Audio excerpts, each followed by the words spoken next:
बहुत बहुत धन्यवाद आप सभी को।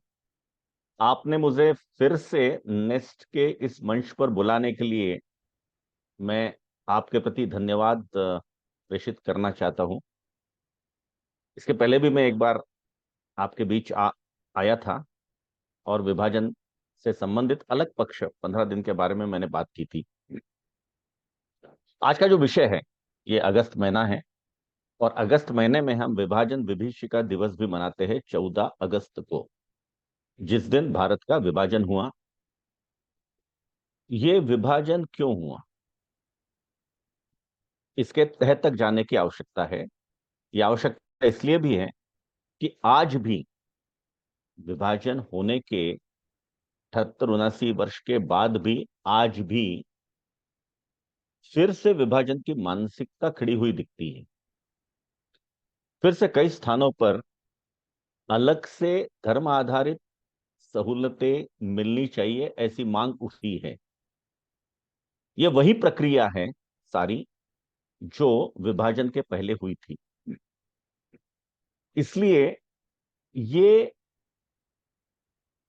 जो विभाजन हुआ ये क्यों हुआ, इसके पीछे कारण क्या थे, इसके तह तक जाना आवश्यक लगता है। विभाजन का एक कारण दंगे थे और भारत में हिंदू मुस्लिम दंगे ये बहुत नया विषय नहीं है। लोग ऐसा कहते हैं कि 1857 में हिंदू मुस्लिमों ने मिलकर अंग्रेजों के विरोध में एक संघर्ष किया था, जो सच है। किंतु यह भी सच है कि 1875 1857 के पहले 1857 में जो स्वतंत्रता का संघर्ष हुआ था, तो 1857 के पहले भी हिंदू मुस्लिम दंगे हुए हैं, काशी में हुए हैं और संयुक्त प्रांत, उस समय उत्तर प्रदेश को संयुक्त प्रांत कहते थे, वहां के अनेक क्षेत्रों में हुए हैं। यह सारा अंग्रेजों के गेजेट में उपलब्ध है।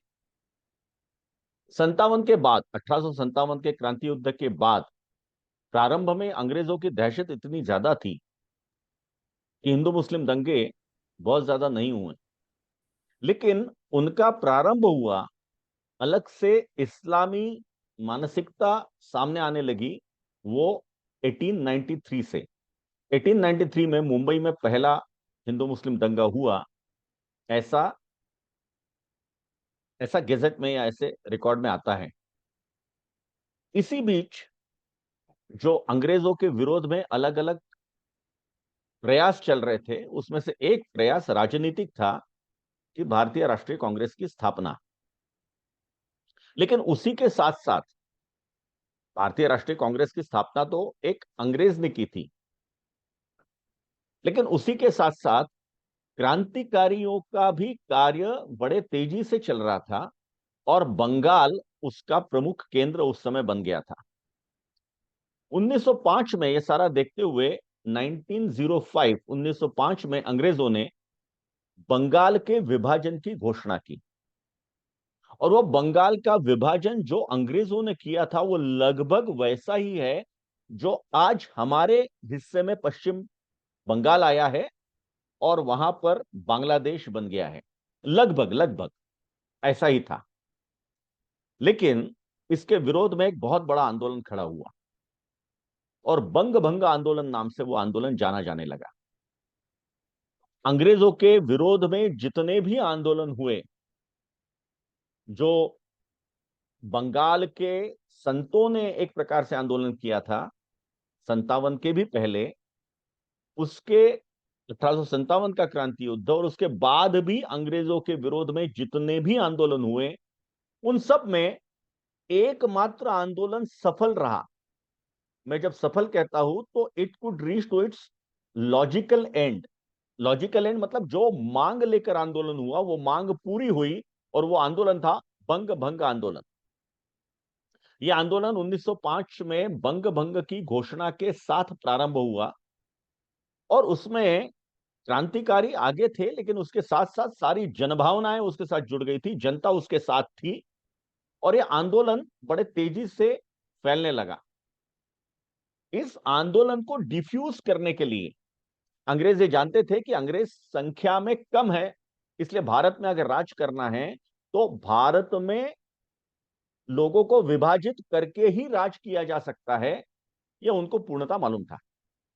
और इसीलिए उन्होंने क्या क्या किया, तो उन्होंने इसीलिए हिंदू मुस्लिम को लड़ाने का सोचा।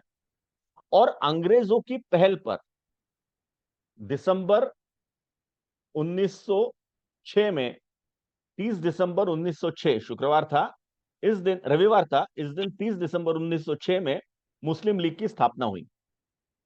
अब जब मुस्लिम लीग की स्थापना हुई, ये ढाका के नवाब के अगुवाई में हुई। ढाका के नवाब के साथ जो लोग उसमें थे, उसमें जिन्ना भी उनमें से एक थे, और भी बाकी मुस्लिम नेता उसमें थे। लेकिन इसमें सिर्फ मुस्लिम लीग की, एक मुस्लिम संगठन की स्थापना, यहीं तक वो सीमित था। अलग राष्ट्र वगैरह की संकल्पना किसी के मन में, दिमाग में नहीं थी। लेकिन उसके बाद अलग से मुस्लिमों को अलग से रिप्रेजेंटेशन होना चाहिए, इसके ऊपर मुस्लिम लीग की मांग बढ़ती गई। लेकिन यहां अंग्रेजों ने देखा कि मुस्लिम लीग की स्थापना करने के बाद भी, हिंदू सिखों को आमने सामने लाने के बाद भी बंग भंग का आंदोलन तेज पकड़ता गया। और जैसा मैंने कहा कि ये एकमात्र आंदोलन, अंग्रेजों के विरोध में जितने भी आंदोलन चले उसमें एकमात्र सबसे बड़ा आंदोलन है जिसमें आंदोलनकर्ताओं को लॉजिकल एंड तक पहुंचने में सफलता मिली, अर्थात आंदोलन सफल रहा। और 1911 में, 1911 में अंग्रेजों ने बंग भंग की घोषणा को निरस्त किया, अर्थात बंगाल का विभाजन निरस्त किया। और इसके पहले तक, मतलब 1911 तक अंग्रेजों की राजधानी, पूरे देश की उनकी राजधानी ये कलकत्ता थी। वो कलकत्ता से हटा करके वे दिल्ली लेकर गए। तो 1911 से उनकी राजधानी ये दिल्ली, जिसको नई दिल्ली, लुटियंस की दिल्ली हम कहते हैं, वहां पर उन्होंने अपनी राजधानी बनाई। वो एक प्रकार से डर गए। उनको एक ध्यान में आया कि अगर हम बंगाल में रहेंगे तो आंदोलन का जोर इतना ज्यादा है कि हमें यहाँ पे राजधानी को टिकाना मुश्किल हो जाएगा। इसलिए दो निर्णय उन्होंने त्वरित लिए, बंग भंग को रद्द किया और अपनी राजधानी को कलकत्ता से बदल करके दिल्ली तक वो लेकर गए। लेकिन जैसा मैंने कहा कि इसके बाद भी मुस्लिमों का अलग से रिप्रेजेंटेशन की मांग बढ़ती गई। और 1915 में जो लखनऊ अधिवेशन हुआ कांग्रेस का, उसमें कांग्रेस ने यह मांग रखी कि मुसलमानों के लिए अलग से कॉन्स्टिट्यूशन में अलग से सीटें होनी चाहिए। वहां पर उस समय तक जो भी अंग्रेज शासित भारत था, उस समय भारत में प्रिंसली स्टेट्स थी, मतलब कुछ रियासतें थी और अंग्रेज शासित भाग था। तो जैसे आपके गुजरात का बहुत सारा हिस्सा ये प्रिंसली स्टेट था। या बाहर का भी अगर बात की, अगर हम बाहर की बात करें तो इंदौर है, ग्वालियर है, रीवा है। यहां पर अंग्रेजों का डायरेक्ट शासन नहीं था। उनको छोड़कर अंग्रेजों की जितनी भी जगह थी जहां अंग्रेजों का प्रत्यक्ष शासन, प्रत्यक्ष एडमिनिस्ट्रेशन था, वहां पर उन्होंने चुनाव लेने की सोची थी। उसमें रिप्रेजेंटेशन के लिए मुसलमानों के लिए अलग से कॉन्स्टिट्यूएंसी देने की वकालत या देने की मांग कांग्रेस ने की, जिसे तुरंत ब्रिटिश सरकार ने लपक लिया। और मुसलमानों के लिए अलग से कॉन्स्टिट्यूएंसीज रहेगी, यह बात तय हो गई। अब 1920 में आते हैं। 1920 में लोकमान्य तिलक जी का देहावसान होता है और कांग्रेस के उस रंगमंच पर, या कांग्रेस के उस मंच पर महात्मा गांधी जी का प्रवेश होता है। महात्मा गांधी जी जेन्युइनली शायद ये चाहते थे कि हिंदू मुस्लिम साथ रहकर ब्रिटिशर्स के साथ लड़े। तो उनको लगता था कि अगर हम मुसलमानों की बात मान ले तो उनका पूरा समर्पण ब्रिटिशों के विरोध में लड़ने के लिए रहेगा, साथ मिलकर लड़ेंगे। इसलिए उन्होंने एक आंदोलन खड़ा किया और वो खिलाफत आंदोलन के नाम से प्रसिद्ध हुआ, जिसमें वास्तव में वहां के जो जिस तुर्किस्तान के लिए वो सब कर रहे थे, वहां पे भी इसकी बहुत प्रासंगिकता नहीं थी। लेकिन मुसलमानों को साथ लेने के लिए उन्होंने वो आंदोलन किया। लेकिन उस आंदोलन के दौरान केरल का जो मलाबार क्षेत्र है, वहां पर वहां पर मुसलमानों ने हिंदुओं पर बहुत ज्यादा अत्याचार किए। वो मोपला हत्याकांड के नाम से इतिहास में प्रसिद्ध है। और वहां बहुत ज्यादा अत्याचार हुए, मां बहनों की इज्जत लूटी गई, अनेकों को मारा गया। तो इसके विपरीत परिणाम भी हुए। लेकिन महात्मा जी को लग रहा था कि शायद इससे मुसलमान हमारे साथ में आएंगे, और इसीलिए बाद में उन्होंने अली बंधु नाम से जो प्रसिद्ध थे, उसमें से एक जो थे मोहम्मद अली, उनको भारतीय कांग्रेस का अध्यक्ष भी बनाया। लेकिन तब तक ये सारा जब तक चल रहा था, तब तक विभाजन की बात अलग से नहीं आ रही थी।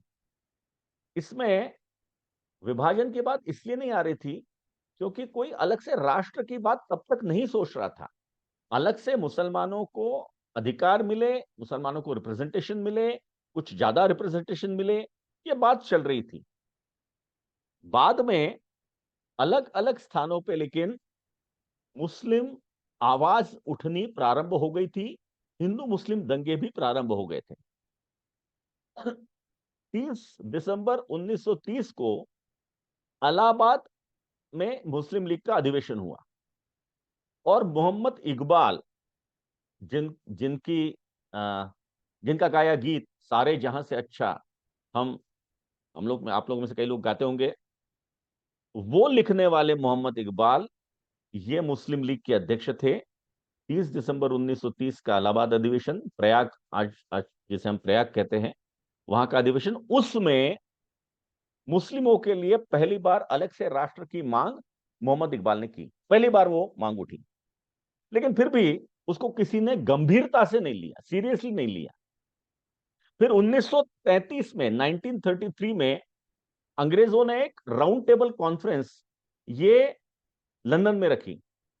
वो भारत के इश्यूज को समझने या रिजॉल्व करने के लिए या दिखावा करने के लिए अंग्रेज इस प्रकार के राउंड टेबल कॉन्फ्रेंस लेते थे। उनको लगता था कम से कम इसके कारण हिंदुस्तान के लीडर्स को लगेगा कि ब्रिटिश कुछ गंभीर है, भारत की स्वतंत्रता के लिए कुछ कर रहे हैं। इसलिए उन्होंने वो लंदन में रखी। उस समय लंदन में कैम्ब्रिज में एक रहमत अली नाम का एक छात्र पढ़ रहा था, कैम्ब्रिज विश्वविद्यालय में पढ़ रहा था। मूलतः वो भारत के होशियारपुर का था, लेकिन पढ़ने के लिए वहां गया।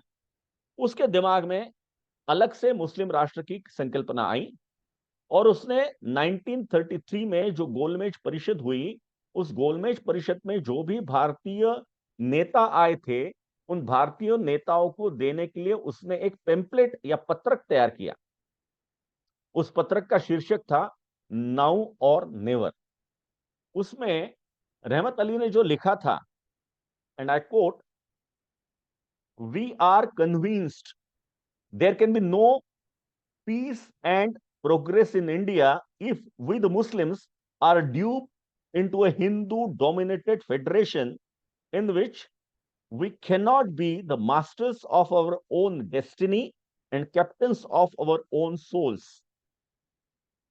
इस प्रकार का पूरा वो पत्रक था। उसी में उसने पाकिस्तान या राष्ट्र का नाम भी रख दिया। उसने पाकिस्तान की कल्पना भी की, पाकिस्तान मतलब पी से पंजाब, ऐसे इस प्रकार से उसने रचना की थी। लेकिन उसमें बंगाल नहीं था, उसमें अफगानिस्तान था, उसमें पाकिस्तान था, उसमें कश्मीर था, बंगाल नहीं था। यह पत्रक जब उसने भारतीय नेताओं को दिया, तब सारे भारतीय नेता इंक्लूडिंग बैरिस्टर जिन्ना, जो उस राउंड टेबल कॉन्फ्रेंस में भाग लेने के लिए मुस्लिम लीग का रिप्रेजेंटेशन कर रहे थे, उन्होंने भी उसको कचरे की टोकरी में डाल दिया। उन्होंने कहा दिस इज इररिलेवेंट, ये कोई संदर्भहीन है, इसकी कोई आवश्यकता नहीं, अलग राष्ट्र की कल्पना सोच भी नहीं सकते। मतलब आप देखिए, टिल 1933 मुस्लिम अलग से अपनी आइडेंटिटी के लिए तो लड़ रहे थे, but it was never came into their mind कि they should have a separate nation. लेकिन इसी बीच मुस्लिम लीग में भी यह बात प्रारंभ हुई कि हमें अलग से राष्ट्र मिलना चाहिए। और उसके बाद बैरिस्टर जिन्ना, उनको लगा कि अगर मुस्लिम लीग में मेरी स्वीकार्यता होनी चाहिए, जो बैरिस्टर जिन्ना पहले कांग्रेस के नेता थे, लोकमान्य तिलक को बहुत मानते थे वो, जब मुस्लिम लीग में गए, उनको लगा मुस्लिम लीग में अगर मेरी स्वीकार्यता होनी चाहिए तो मुझे बहुत एग्रेशन में आना चाहिए, मुझे एग्रेसिव रहना चाहिए, और इसीलिए मुझे इस्लामी स्टेट के लिए झगड़ना चाहिए। और इसीलिए 1940 में जो मुस्लिम लीग का लाहौर अधिवेशन हुआ, रावी के तट पर लाहौर में मुस्लिम लीग का अधिवेशन हुआ, उस अधिवेशन में जिन्ना ने मुस्लिमों के लिए अलग से राष्ट्र की मांग की, लेकिन पाकिस्तान शब्द का प्रयोग उन्होंने तब भी नहीं किया। उन्होंने ईस्टर्न जोन की बात की, ईस्टर्न जोन की बात की उन्होंने पाकिस्तान के लिए, लेकिन मुस्लिम लीग इस शब्द का पाकिस्तानी शब्द का प्रयोग उन्होंने नहीं किया। और ईस्टर्न जोन जब उन्होंने कहा तब उसमें बंगाल तब भी नहीं था। लेकिन इसी बीच जो दूसरा विश्व युद्ध चल रहा था, प्रारंभ हो गया था, और मुस्लिमों को यह लगा कि यह मौका बहुत अच्छा है, अगर हम जरा आक्रामकता के साथ हमारी बात रखेंगे तो शायद ब्रिटिश गवर्नमेंट ये मान जाएगी अलग से इस्लामी राष्ट्र देने के लिए। क्योंकि द्वितीय विश्व युद्ध चल रहा था, अभी पूरा भी नहीं हुआ था, तब भी लोगों को यह तो लग रहा था कि आज नहीं कल, कल नहीं परसों, कुछ वर्षों बाद सही, लेकिन हम स्वतंत्र होंगे ये दिख रहा था। इसलिए अगर पहले से मांग करेंगे तो शायद हमें अलग से इस्लामी राष्ट्र मिल सकता है। अब ये सारे परिप्रेक्ष्य में भारत के बाकी नेताओं की प्रतिक्रियाएं क्या थी? तो कांग्रेस तो विभाजन के पूर्णता विरोध में थी। कांग्रेस का कोई भी नेता, जिसमें महात्मा गांधी जी शामिल है, जिसमें जवाहरलाल नेहरू शामिल है, जिसमें पुरुषोत्तम दास टंडन, सारे लोग ये विभाजन के विरोध में थे। लेकिन उसी के साथ साथ कांग्रेस ये बहुत ज्यादा मुस्लिम अनुनय कर रही थी। कांग्रेस का मुस्लिम अनुनय ये 1920 के बाद ज्यादा बढ़ता गया। 1920 से लेकर 1947, जब स्वतंत्रता मिली, विभाजित स्वतंत्रता, ये 27 वर्ष ऐसे है जिसमें कांग्रेस का मुस्लिम अनुनय, मतलब अपीजमेंट, ये क्रमशः धीरे धीरे बढ़ता गया। इसलिए मुस्लिमों को अध्यक्ष पद देना, मुस्लिमों की बात को मानना, उनको साथ रखना, उनके वो जो कहे उस बात के लिए हां करना, यह बात कांग्रेस कर रही थी। और कांग्रेस ये चाहती थी कि मुस्लिम्स हमारे साथ रहें। इसलिए उन्होंने क्या किया, जब सबसे क्रूशियल समय था, पूरे देश के लिए क्रूशियल समय था, when second world war was going on, उस समय ये हमारी सारा जो नीति थी वो तय करना थी कि हमें क्या करना है क्या नहीं। उसी समय, ये बाद में 1942 में भारत छोड़ो आंदोलन भी हुआ है। ये सारा जो कालखंड है, पीरियड है 4-5 वर्षों का, पूरे द्वितीय विश्व युद्ध के चलने तक का, यह बहुत क्रूशियल है भारत के लिए। उस सारे क्रूशियल समय में भारतीय राष्ट्रीय कांग्रेस का अध्यक्ष कौन था? मौलाना अबुल कलाम आजाद। उस समय पूरे भारत के राजनीतिक मंच पर सबसे बड़ा कोई दल था तो कांग्रेस था, सबसे शक्तिशाली दल था तो कांग्रेस था, सबसे बड़ी जो ताकत थी वो कांग्रेस थी। मुस्लिम लीग का प्रभाव मुस्लिमों तक सीमित था। लेकिन कांग्रेस ये मानती थी कि मुस्लिम्स में भी हमारा प्रभाव है और मुस्लिम्स भी हमको मानते हैं। इसलिए कांग्रेस ने मौलाना अबुल कलाम आजाद को अपना अध्यक्ष बनाया। कौन थे मौलाना अबुल कलाम आजाद? मौलाना अबुल कलाम आजाद के जो पुरखे थे, पूर्वज थे, वे अफगानिस्तान के हेरात प्रांत में उमराव थे, मतलब वहां के छोटे से प्रांत के राजा जैसे थे। वो बाबर के साथ आक्रांता के रूप में भारत में आए। जब भारत में आए, उनको भारत अच्छा लगा, वहीं पे बस गए। जब 1857 का स्वातंत्र युद्ध प्रारंभ हुआ, तब मौलाना अबुल कलाम आजाद के पिताजी और उनके दादाजी ये भागकर मक्का में चले गए। इनके पिताजी ने मक्का की ही एक महिला से विवाह किया। इनकी माताजी को, मतलब मौलाना अबुल कलाम आजाद की माताजी को, हिंदी तो छोड़िए, उर्दू भी नहीं आती थी। उनको मात्र अरेबिक, यही एक भाषा आती थी। मौलाना अबुल कलाम आजाद का उनकी संपूर्ण शिक्षा दीक्षा यह मदरसे में हुई है। मौलाना अबुल कलाम आजाद जो हमारे 11 वर्ष तक, पहले 11 वर्ष तक एजुकेशन मिनिस्टर थे, शिक्षा मंत्री थे, उनका कोई भी फॉर्मल एजुकेशन नहीं हुआ है। उनकी सारी शिक्षा मदरसे में हुई। जब वो भारत में आए तो उन्होंने अल बिलाल और अल बलाग नाम से दो रेडिकल इस्लामी वीकली साप्ताहिक चालू किए। जामिया मिलिया इस्लामिया के वो संस्थापक सदस्य रहे। ऐसे व्यक्ति को एज ए पोस्टर बॉय कि अगर मुस्लिम लीग के पास जिना है तो हमारे पास मौलाना अबुल कलाम आजाद है, इस प्रकार से कांग्रेस ने प्रोजेक्ट किया ये प्रयास में कि मुस्लिम हमारे साथ भी रहेंगे। लेकिन उस समय भारतीयों का गुस्सा को थोड़ा डिफ्यूज करने के लिए अंग्रेजों ने कुछ चुनाव की रचना की। उसमें 1945 में, जिसको सेंट्रल असेंबली कहते हैं, मतलब आज के भाषा में लोकसभा, उसके चुनाव हुए। उस चुनाव में 30 स्थान, 30 स्थान मुसलमानों के लिए सुरक्षित थे। जैसे आज एससी एसटी के लिए सुरक्षित स्थान रहते हैं, वैसे मुस्लिमों के लिए सुरक्षित स्थान थे 30। और कुल मिलाकर के जो सीटों की संख्या थी वो 120 के लगभग थी, 125 के लगभग थी। और ये जो मैं बात बता रहा हूं, ये प्रिंसली स्टेट के बगैर, जहां पर अंग्रेजों का डायरेक्ट एडमिनिस्ट्रेशन था, ऐसे भूभाग की बात मैं कर रहा हूं। तो वहां पर जो 30 कॉन्स्टिट्यूंसी के इलेक्शन हुए, जिसमें मुसलमानों के लिए रिजर्व था, 30 के 30 में कांग्रेस की पराजय हुई। और इतनी जबरदस्त पराजय हुई कि आज की भाषा में जिसे हम कहते हैं कि डिपॉजिट भी जब्त हुई, उस प्रकार से कांग्रेस की लगभग डिपॉजिट भी जब्त हुई। सारे 30 की 30 सीट मुस्लिम लीग को मिले, 2 लोग और कहीं से चुन के आए, कुल मिलाकर के 32 लोग मुस्लिम लीग के ये उस समय के पार्लियामेंट में पहुंचे। मतलब कांग्रेस ने इतना सब करने के बाद भी कांग्रेस के साथ मुस्लिम लोग नहीं खड़े थे। और जो 30 लोग थे, उस 30 लोगों में से प्रमुखता से लोग कहां थे? तो संयुक्त प्रांत, आज जैसे हम उत्तर प्रदेश कहते हैं, उस समय संयुक्त प्रांत कहलाता था। तो संयुक्त प्रांत में लोग थे। फिर आज जैसे हम बिहार कहते हैं, वो पहले बंगाल का कुछ हिस्सा था, तो वो बिहार में कुछ लोग थे, कुछ बाकी जगह के तो लोग थे, कुछ मध्य प्रदेश के कुछ स्थानों के लोग थे, कुछ महाराष्ट्र के थे, और कुछ सिंध के थे, पंजाब के भी थे। अब जब बंटवारा हुआ, बाद में विभाजन हुआ, तो विभाजन के समय ये 30 लोग कहां थे?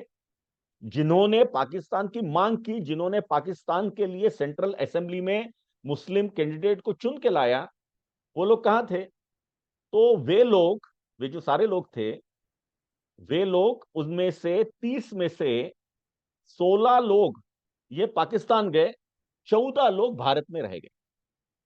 मतलब जो पाकिस्तान चाहते थे, पाकिस्तान की मूवमेंट जिन्होंने सबसे ज्यादा की, उसमें से 14 लोग भारत में ही रह गए, बाकी लोग वहां पे चले गए। यह परिस्थिति।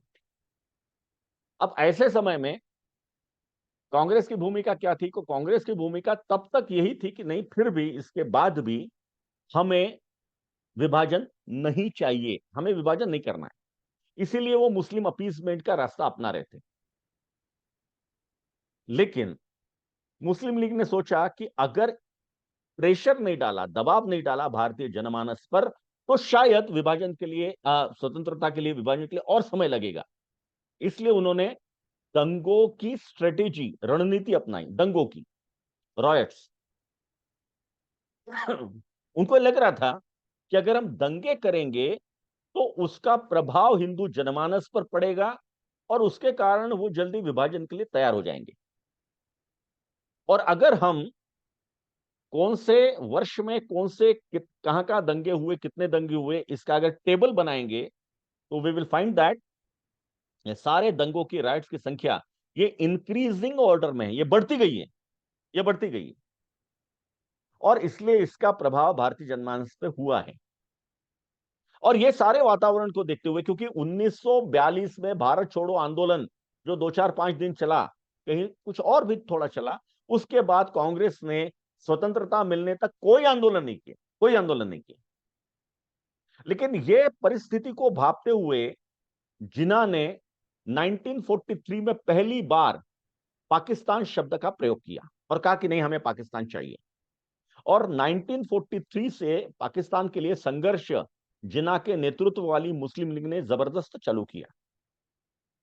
ये जो मुस्लिम लीग थी जिन्ना के नेतृत्व वाली, इनके कुछ टेररिस्ट आउटफिट थे, जिसमें एक थे मुस्लिम नेशनल गार्ड। मुस्लिम नेशनल गार्ड का नाम भी आजकल हम लोग नहीं जानते, लेकिन उस समय मुस्लिम नेशनल गार्ड का टेरर रिश्ता जो सीमावर्ती क्षेत्र है वहां पे बहुत ज्यादा था, बहुत ज्यादा था। वो दंगे करते थे। सिंध में इनकी सरकार थी जब 1945 के आखिरी में या 1946 की शुरुआत में प्रांतिक असेंबली के चुनाव हुए। प्रांतिक मतलब स्टेट असेंबली के, जैसे आज हम विधानसभा कहते हैं सॉर्ट ऑफ, वैसे चुनाव हुए। तो उसमें सिंध प्रांत में मुस्लिम लीग की सरकार चुन कर आई। वहां पे खुर्रम नाम का एक मंत्री था। वो खुर्रम खुलेआम कहता था, समाचारों में वक्तव्य देता था, वॉल पेंटिंग करवाता, दीवारों में लिखता था कि हिंदुओं सिंध छोड़कर भाग जाओ और आपकी सारी मां बहनें बेटियों को हमारे पास छोड़ जाओ। ये दीवारों में लिखता था, खुलेआम वक्तव्य करता था, भाषण में बोलता था, पेपर में देता था। ये उनकी मानसिकता थी। इन सब में एक व्यावहारिक, उस समय का व्यावहारिक बोल सकते हैं, वो डॉक्टर अंबेडकर थे। डॉक्टर अंबेडकर ने 1940 के दिसंबर में, 20 दिसंबर 1940 को उनकी पुस्तक प्रकाशित हुई, थॉट ऑन पाकिस्तान। इसका मतलब पहले से उन्होंने लिखी होगी निश्चित रूप से। तो रहमत अली ने 1933 में पाकिस्तान की कल्पना की और वो पाकिस्तान मूवमेंट उसने चलाया। लेकिन पाकिस्तान शब्द नहीं चला था। और पाकिस्तान शब्द का पहली बार प्रयोग रहमत अली के पत्र के 10 वर्ष के बाद बैरिस्टर जिन्ना ने किया है।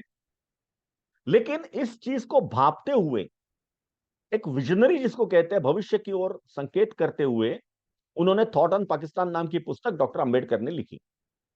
उस पुस्तक में उन्होंने वो वकील थे इस नाते, दोनों के प्लस और माइनस पॉइंट्स कि पाकिस्तान होना चाहिए या नहीं होना चाहिए, दोनों के पक्ष विपक्ष पे उन्होंने लिखा और निष्कर्ष ये निकाला, हाँ पाकिस्तान होना चाहिए। वो क्यों? वो उन्होंने कहा कि हिंदू मुस्लिम सहअस्तित्व संभव नहीं है, हिंदू मुस्लिम साथ रह नहीं सकते। उन्होंने उसमें उदाहरण दिया है। ये बुत शिकन शब्द कहां से आया? औरंगजेब के समय में भी बुत शिकन करके मुसलमानों के लिए बड़ी उपाधि होती थी कि ये बुत शिकन है। ये बुत शिकन मतलब जो मंदिरों की मूर्तियां तोड़ते थे वो बुत शिकन। ये बुत शिकन शब्द कहां से आया? तो मुस्लिमों का पहला आक्रमण अफगानिस्तान पे हुआ था। स्वाभाविक, अफगानिस्तान बीच में आता है, उसके बाद फिर आज का जो पाकिस्तान, फिर हिंदुस्तान। तो अफगानिस्तान पे जब आक्रमण हुआ, अफगानिस्तान में बहुत बड़े मात्रा में बौद्ध धर्म छाया हुआ था। बुद्ध की अनेक मूर्तियां थी। तो जो बुद्ध की मूर्तियां तोड़ने वाला, वो बुद्ध शिकन यानी बुद्ध शिकन धीरे धीरे हो गया। इसलिए जिन्होंने बुद्ध के मूर्तियों को तोड़ा सबसे ज्यादा, वो बुद्ध शिकन कहलाए बाद में। बुद्ध शिकन और बाद में बुद्ध शिकन कहलाए। उन्होंने कई जगह लिख के रखा है, बार बार उन्होंने कहा है कि हिंदू मुस्लिम साथ नहीं रह सकते, इसलिए पाकिस्तान होना बहुत आवश्यक है। लेकिन उन्होंने ये भी कहा है कि अगर पाकिस्तान होना है तो जनसंख्या की अदला बदली ये अत्यावश्यक है। पाकिस्तान में आज जिसे हम पाकिस्तान कहते हैं, उसके सारे हिंदू भारत में आ जाए और भारत के सारे मुसलमान निकलकर वहां पर चले जाए। उन्होंने मुसलमानों के लिए श्राप इस शब्द का प्रयोग किया, श्राप, कर्स। उनका doctor Baba Saheb writings and speeches करके महाराष्ट्र गवर्नमेंट ने 8-9 वॉल्यूम्स प्रकाशित किए। उसमें जो पहला वॉल्यूम है, उसके पृष्ठ 146 में उन्होंने जो लिखा है, उसमें का एक वाक्य मैं कोट करता हूं। When partition took place, I felt that God was willing to lift his curse and let India be one great and prosperous. जब विभाजन हुआ तो मुझे यह लगा कि ईश्वर ने भारत पे, भारत को जो श्राप दिया था वो श्राप निकाल लिया है। श्राप कौन सा दिया था? तो इस्लाम मतलब मुस्लिम लोग भारत में भेजे थे, वो श्राप निकाल लिया है। और अब ये श्राप निकल जाने के बाद भारत एक ग्रेट और प्रॉस्परस कंट्री बनेगी। इसके पीछे की उनकी भावना ये थी, या उनकी संकल्पना ये थी कि सारे मुस्लिम्स निकल करके वहां पे चले जाए। लेकिन जैसे मैंने अभी आपको बताया कि जिन्होंने ये अलग से पाकिस्तान के आंदोलन को, मूवमेंट को गति दी, जो मुस्लिम लीग के उस समय के सांसद थे, संसद सदस्य थे, एक प्रकार से मेंबर ऑफ पार्लियामेंट थे, उनमें से लगभग आधे लोग तो भारत ही में रह गए। और इस सारे विभाजन में जो हम कहते हैं कि लगभग 12 से 15 लाख लोग मारे गए और लगभग 1.5 करोड़ लोग विस्थापित हुए। इनमें मारे कौन गए? तो जो पाकिस्तान, आज का जो पाकिस्तान है, मतलब बांग्लादेश और पाकिस्तान, पहले वो पूर्व पाकिस्तान पश्चिम पाकिस्तान कहलाता था, वहां से जो लोग भगाए गए, ये फर्क है इसमें, जो लोग भगाए गए, जो पहले से वहां रह रहे थे, चूंकि अब वो रहने के लिए वातावरण ठीक नहीं था, विपरीत और विषम वातावरण था, जीना उनका दुभर हो गया था, इसलिए वे लोग वहां से भगकर भारत में आए थे। और उस सारे दौरान या तो मारे गए, काटे गए, इज्जत लूटी गई, पूरी संपत्ति निकल गई, और कैसे तो भी जो बचे वो गिरते भागते भारत में पहुंचे। तो हिंदू थे, हिंदू और सिख लोग थे जो इस प्रकार से अपनी मातृभूमि को छोड़कर भारत में आए। लेकिन यहां से जो मुस्लिम वहां गए थे वो भगाए नहीं गए थे। यहां से बहुत ज्यादा दंगे नहीं हुए भारत में मुसलमानों के खिलाफ में। जब बहुत ज्यादा दंगों की सूचना आती गई, उसके बाद कुछ बिहार में दंगे भड़के कि अगर वहां पे अगर हिंदुओं को काट रहे तो हम यहां मुसलमानों को काटेंगे, इस प्रकार के कुछ दंगे भड़के। लेकिन वो अपवाद अगर छोड़ दे तो भारत में इस प्रकार से मुसलमानों को भगाया नहीं गया। वहां मुसलमान, अधिकतर मुस्लिम, ये अपनी इच्छा से वहां पर गए, जैसे आज मुजाहिदीन कहते हैं। कराची में बहुत ज्यादा संख्या में मुजाहिदीन है, बाकी स्थानों पर भी है। वे लोग भारत छोड़कर वहां पर इसलिए गए कि एक इस्लामी स्टेट बन रहा है, हम वहां पर अच्छे से रहेंगे, इसलिए वो लोग पाकिस्तान में गए थे, इसलिए भगाए नहीं गए थे। लेकिन जो हिंदू और सिख थे, वे विवशतावश, मजबूरी में भारत में आए थे। ये फर्क हमें हमेशा डिफरेंशिएट करना चाहिए कि जो मारे गए, जो विस्थापित हुए, उनमें भी ये फर्क है। अब ये सारी प्रक्रिया में अंग्रेजों की जो मानसिकता थी, चूंकि 1945 का जब वॉर समाप्त हुआ, तो 1945 के विश्व युद्ध के बाद में परिस्थिति ऐसी बनी कि अंग्रेज बहुत ज्यादा समय तक तो भारत पर राज कर नहीं सकते, क्योंकि उनकी हालत बहुत ज्यादा खोखला हो चुकी थी। और जो ट्रीटी हुई थी, जो दोस्त राष्ट्रों की ट्रीटी जिसको कहते हैं, जिसमें अमेरिका था, फ्रांस था, इंग्लैंड था, इसके अनुसार जो जो कॉलोनीज थी ब्रिटिशर्स की, उन्होंने वो कॉलोनी छोड़ना थी। अमेरिका ने भी वो शर्त डाली थी। Accordingly, Britishers have to leave from India in any case, but that the time period initially decided was 1950. But then they realized कि भारत में असंतोष बढ़ रहा है। उस विषय पे मैं नहीं जाता, वो अलग विषय है कि जिसके कारण अंग्रेज भारत से भाग गए। So then it was in August 1948, फिर मई 1948 हुआ। और लॉर्ड माउंटबेटन आने के बाद उसने जब परिस्थिति देखी, देन ही रियलाइज दैट अगर सम्मानजनक रिट्रीट अगर ब्रिटिशर्स को करना है तो immediately we have to leave India. और इसीलिए वो 15 अगस्त की तिथि तय हुई। और ये कब तय हुआ? तो 3 जून 1947 को ये विभाजन की घोषणा हुई। 3 जून 1947 को लॉर्ड माउंटबेटन ने अपने कार्यालय में दिल्ली में मुस्लिम लीग और कांग्रेस के नेताओं की एक बैठक ली। उस बैठक में घोषणा हुई कि भारत को 15 अगस्त को, जो अखंड हिंदुस्तान है, उस हिंदुस्तान को 15 अगस्त 1947 को स्वतंत्रता मिलेगी, लेकिन विभाजित स्वरूप में मिलेगी।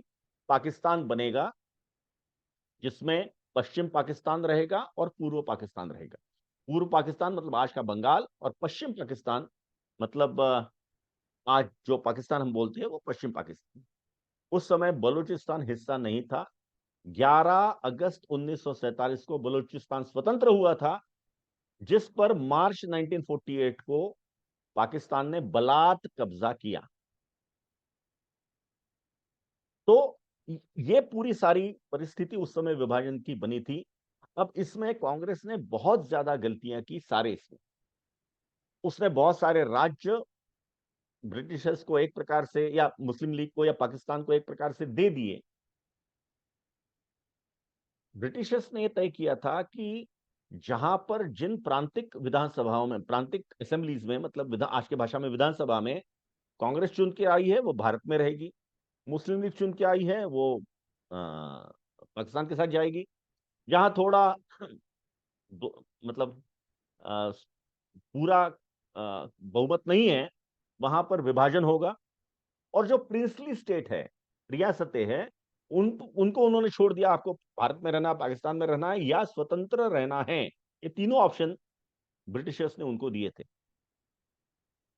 क्योंकि ब्रिटिश ये जानते थे कि जैसे सेकेंड वर्ल्ड वॉर के बाद, सेकेंड वर्ल्ड वॉर के पहले जर्मनी बहुत ताकतवर था, तो जर्मनी की ताकत को हमेशा के लिए समाप्त करने के लिए या कम करने के लिए ये तय करके सारे दोस्त राष्ट्रों ने जर्मनी के दो हिस्से किए थे, दो भाग किए थे। One was called eastern block, other was the western block. वैसे ही वो चाहते थे, चूंकि भारत इतनी बड़ी ताकत, वो जानते थे भारत की ताकत को, इसलिए भारत फिर से ताकतवर ना हो, इसलिए उन्होंने भारत को विभाजित करने का निर्णय लिया था। और विभाजित करने के लिए उनके लिए मुस्लिम लीग से अच्छा कोई और दल या पक्ष नहीं था। मुस्लिम लीग अगर मान लीजिए मना कर देती तो विभाजन ही नहीं होता, जो वो नहीं चाहते थे। इसलिए समहाउ ब्रिटिशर्स ने भी मुस्लिम लीग की अपीजमेंट की, बहुत ज्यादा अपीजमेंट की, और इसीलिए ये विभाजन का सारा चित्र खड़ा हुआ। अब जो कांग्रेस 3 जून के सुबह तक ये कह रही थी कि हमें विभाजन स्वीकार नहीं है, मतलब गांधी जी का स्टेटमेंट है कि मेरे देह के टुकड़े हो जाएंगे लेकिन विभाजन में होने नहीं दूंगा, ये गांधी जी ने कहा है।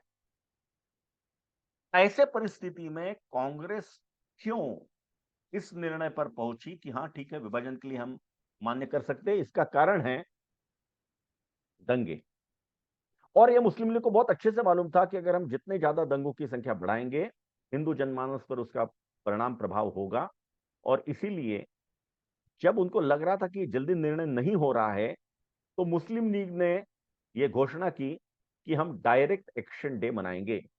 डायरेक्ट एक्शन डे का अर्थ इतना ही है कि आप पाकिस्तान के लिए हां बोलो और छोड़कर भाग जाओ। अगर आप नहीं मानोगे तो हम डायरेक्ट एक्शन डे, अर्थात हम आपको काट देंगे। पहले से कहा था, घोषणा की थी, सार्वजनिक रूप से कहा था। 16 अगस्त 1946 शुक्रवार था इस दिन, यह दिन तय हुआ। और उन्होंने एक देखा कि अभी तक के सारे अभियान में, आंदोलन में बंगाल कहीं नहीं था, शुरुआत के मांग में भी नहीं था, पाकिस्तान के PAKI इसमें भी कहीं बंगाल नहीं था। तो ये डायरेक्ट एक्शन डे बंगाल में ही करेंगे, ताकि बंगाल का मैसेज बहुत स्ट्रांगली ये पूरे भारत पे जाएगा। और वही हुआ। 16 अगस्त 1947 को डायरेक्ट एक्शन डे के दिन अकेले कलकत्ता में 5,000 से ज्यादा हिंदुओं को काटा गया, खून की नदियां बही, अनेक महिलाओं की इज्जत लूटी गई, भगा लिया गया। वो जबरदस्त था, उसे कांग्रेस का नेतृत्व हिल गया। लेकिन फिर भी उनको लग रहा था कि नहीं, देश का विभाजन ये गलत हो जाएगा। इसलिए मुस्लिम लीग ने एक कदम और आगे बढ़ते हुए ठीक 2 महीने के बाद 10 अक्टूबर 1946 को नोआखाली में उससे भी बड़ा भयंकर नरसंहार किया, हिंदू संहार किया, जिनोसाइड किया हिंदुओं, जिनोसाइड, इट वाज जिनोसाइड। मतलब उसके बाद जितने लोग कलकत्ता में काटे गए एक दिन में, उससे 2 या 3 गुना लोग नोआखाली में काटे गए 10 अक्टूबर। और कहते हैं नोआखाली के नरसंहार के बाद नोआखाली में तो हिंदू बचा ही नहीं, सारे हिंदुओं को कत्ल कर दिया। उसकी बड़ी जबरदस्त रिएक्शन हुई। रिएक्शन किनके ऊपर हुई? तो कांग्रेस के नेतृत्व पे हुई। कांग्रेस को लगा कि अगर हम इस प्रकार का अविभाजन, मतलब विभाजन नहीं होना, ऐसा स्ट्रेटेजी करते रहेंगे तो मुस्लिम लीग और आक्रामक होगी, हिंदुओं पर और अत्याचार होंगे, हिंदुओं को काटा जाएगा, इसलिए विभाजन को हाँ बोल दो। वास्तव में यह मुस्लिम लीग की प्रेशर टेक्टिक थी, जिसके आगे दुर्भाग्य से कांग्रेस सरेंडर हो गई। इस आक्रमण का विरोध करना चाहिए था, प्रतिकार करना चाहिए था, तो प्रतिकार करने के स्थान पर सरेंडर हो गए। और चूंकि मैंने कहा कि कांग्रेस सबसे बड़ी शक्ति थी, ताकत थी, इसलिए विभाजन को मान्यता मिल गई। और वही लॉर्ड माउंटबेटन चाहते थे, उनके ऊपर प्रेशर था, क्योंकि उनकी भी कन्विक्शन था कि भारत के 2 टुकड़े करना आवश्यक है, नहीं तो भारत ताकत बन जाएगा। और इसलिए 3 जून 1947 को विभाजन को मान्यता मिली और विभाजन तय हुआ। हालांकि विभाजन के इसमें भी बहुत गलतियां हुई, विभाजन में भी ठीक से हैंडल नहीं किया गया। ये हम स्वप्नलोक में थे, मतलब उस समय का तत्कालीन नेतृत्व, नेतृत्व कौन था? तो कांग्रेस का नेतृत्व था। तो कांग्रेस का तत्कालीन नेतृत्व इस स्वप्नलोक में था कि ठीक है, अब तो उनको, मुसलमानों को पाकिस्तान मिल गया, अब क्या दंगे वगैरह क्या होंगे, इसलिए आप वहीं पर रहिए। इसलिए जनसंख्या की अदला बदल को, जिसके लिए डॉक्टर बाबा साहब अंबेडकर आग्रह कर रहे थे, जिसके लिए जिन्ना भी तैयार थे, कांग्रेस मना कर रही थी। कांग्रेस कह रही थी नहीं, जनसंख्या की अदला बदल की कोई आवश्यकता नहीं है, जो हिंदू सिख वहां पर है वहां पर रहिए, कोई आपको कुछ नहीं होगा। इनका नियंत्रण नहीं था वहां पे, लेकिन वो कह रहे थे कि आपको कुछ नहीं होगा। और यहां पर वो कह रहे थे कि यहाँ के जो मुसलमान है उनको सुरक्षित रखने का दायित्व, जिम्मेदारी हमारी है। इसलिए यहां से जो मुसलमान जा रहे थे, उनको भी कांग्रेस के नेताओं ने रोका, अनेक स्थानों पर रोका है। हरियाणा में तो अनेक स्थानों पर कांग्रेस के नेताओं ने उन मुसलमानों को रोका, ट्रेन को रोका, जो ट्रेन भर भर कर पाकिस्तान जा रहे थे। इन सब के कारण विभाजन जिसके लिए करना था, किसके लिए विभाजन किया था, क्यों हुआ था विभाजन? धर्म के आधार पर विभाजन हुआ था। धर्म के आधार पर मुस्लिम लीग को अलग से मुस्लिम राष्ट्र चाहिए था, हो गया। मानसिकता बदली क्या? हमारा दुर्भाग्य है कि ये सब होने के बाद भी जो अपीजमेंट की स्ट्रेटेजी थी वो चलती रही। इसलिए मैंने कहा कि उन्हीं अबुल कलाम आजाद, जिनको 5 साल तक कांग्रेस ने क्रूशियल पीरियड में भारतीय राष्ट्रीय कांग्रेस का अध्यक्ष बना के रखा था, उन्हीं को भारत का पहला शिक्षा मंत्री बनाया। 1947 से लेकर तो उनके मृत्यु तक, फरवरी 1948 तक, मौलाना अबुल कलाम आजाद भारत के शिक्षा मंत्री थे। वो शिक्षा विभाग जो भारत के भविष्य को, किसी भी नए देश के भविष्य को गढ़ता है, नए स्वतंत्र देश के भविष्य को बनाता है, ऐसे शिक्षा मंत्रालय की बागडोर थी मौलाना अबुल कलाम आजाद के हाथ। स्वाभाविक है, भारत में जो इतिहास आपने और हमने पढ़ा वो वैसा ही होगा जैसा जिस प्रकार से लिखा गया था। कुल मिलाकर के विभाजन यह बहुत बड़ी त्रासदी है, विभाजन बहुत बड़ी गलती है, भूल है। आज पाकिस्तान के लोग कह रहे हैं कि क्यों किया पार्टीशन। वो इसलिए कह रहे हैं कि आज पाकिस्तान बहुत बुरे हाल में है, लेकिन वो कह रहे हैं क्यों किया पार्टीशन, कोई आवश्यकता नहीं थी। हम लोग कह रहे हैं, मतलब भारत के लोग कह रहे हैं कि पार्टीशन करने के बाद भी मानसिकता तो वही है, आज भी विभाजन की या अलगाववाद की बात हो रही है। आज भी सहअस्तित्व में नहीं रहना ऐसी बात हो रही है। आज भी सहअस्तित्व के प्रश्न सामने खड़े हो रहे हैं। फिर विभाजन क्यों किए, ये प्रश्न फिर से सामने आता है। इसलिए विभाजन बहुत बड़ी भूल थी। विभाजन करते समय भी कोई प्लानिंग नहीं, कोई विजन नहीं। उनके लिए जो विस्थापित आ रहे थे, उनके लिए कोई बड़े बड़े शरणार्थी शिविर बनाना, ये करना, इसकी भी कोई रचना नहीं। अनेक राष्ट्र विभाजित हुए, उसके बाद भी हुए, लेकिन वहां पे इतनी ज्यादा खराब परिस्थिति तो नहीं थी। चेकोस्लोवाकिया में, चेक रिपब्लिक और स्लोवाकिया अलग हुए, झगड़े हुए, लेकिन विभाजन के समय ऐसा कुछ नहीं हुआ ज्यादा। युगोस्लाविया तो अनेक देशों में बढ़ गया, लेकिन वहां भी कुछ ऐसा नहीं हुआ। कुल मिलाकर के इन सब में सबसे महत्व की बात यह है कि विभाजन बहुत गलत हुआ, विभाजन गलती से हुआ, विभाजन की कोई योजना ठीक से नहीं उसमें इंप्लीमेंट हुई, ना एडमिनिस्ट्रेटिवली, ना अदरवाइज मिलिट्री वाइज भी। एक बहुत बड़ी त्रासदी थी जो हमारे पुरखों ने भोगी है। हम सब कम से कम इससे सीख ये ले कि इससे हम अलर्ट रहे, हम तैयार रहे, हम ये मानसिकता को समझे कि ये विभाजन ये किसी भी समस्या का हल हो ही नहीं सकता। अगर विभाजन समस्या का हल होता तो आज हम बहुत सुखी रहते, हमें कोई समस्या नहीं रहती। लेकिन आज हमें समस्या है, हमें सहअस्तित्व की समस्या है, हमें अनेक समस्याएं हैं, अनेक प्रश्न हमारे सामने खड़े हो रहे हैं, देश के सामने खड़े हो रहे हैं। इसलिए विभाजन ये कोई सॉल्यूशन नहीं है। हमें मजबूत रहना है, हमें इस प्रकार की विभाजनवादी ताकतों के खिलाफ प्रतिरोध करना है, ताकत के साथ खड़े रहना है। आज के दिन तो हमें इसी प्रकार का प्रण लेना आवश्यक है, ऐसा लगता है। मेरे ख्याल से मैंने कुछ ज्यादा समय ले लिया। बहुत बहुत धन्यवाद।